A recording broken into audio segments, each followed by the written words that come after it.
Good day. In this video, we will be presenting Experiment 6 entitled 8-bit pulse width modulation. The objectives of this experiment is to understand the pulse width modulation operations and to apply PWM in brightness control of the LED. One of the numerous uses of pulse width modulation or PWM is the ability to regulate an LED's brightness. The LED may appear brighter or darker without the human eye noticing the flashing by rapidly varying the duration between pulses. Motor speed control may be accomplished using the same method. PWM is another approach that may be beneficial in many design, and most 8-bit MCU devices come with a PWM peripheral.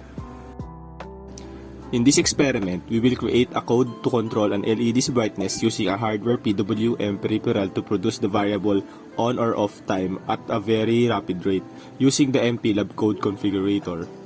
The average of this on or off frequency causes the LEDs to seem to have a fluctuating brightness. The researchers will be using the MPLAB X IDE program for this experiment.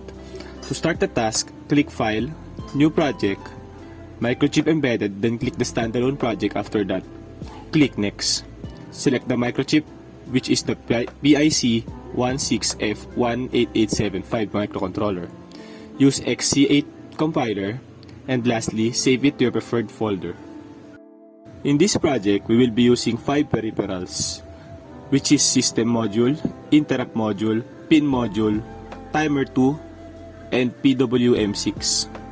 These modules will automatically be included when you launch the MCC, with the exception of the Timer 2 and PWM6 need to be added from the device resource. Just click on Timer, then double-click on the Timer 2 to add it on the project. Click on PWM and then double-click the PWM6. The result should look like this. In the Pin Manager Grid View tab, click on the PWM6 output pin row in the RA4 column to select the blue lock. It should turn green. This will output the PWM signal to the RA4 pin connected to the D2 LED. It should look like this. In the pin module selection in the project resource section, the center screen will show RA4 listed in the I/O chart. Click on the output box to make the pin an output, and make sure analog and WPI are not checked. In the system module, the oscillator settings and the configuration settings are selected.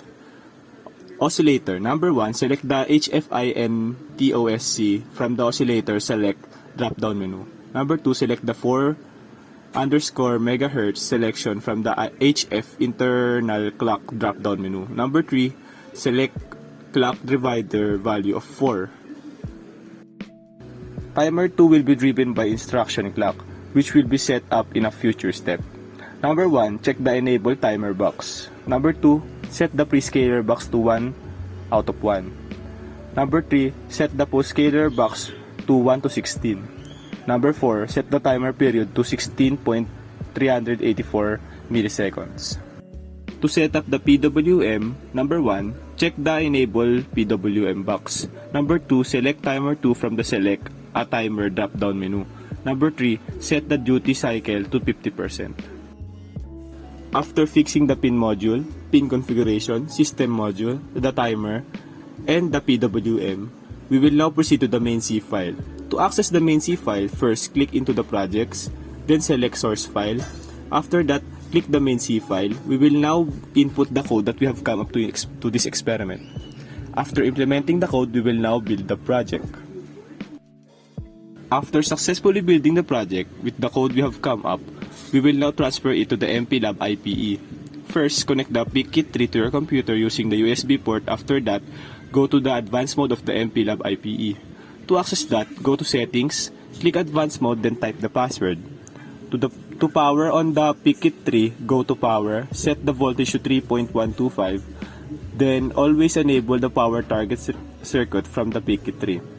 After connecting the PIC 3 to the computer and to the microchip, we can now program the PIC16F18875. This is the outcome of this experiment.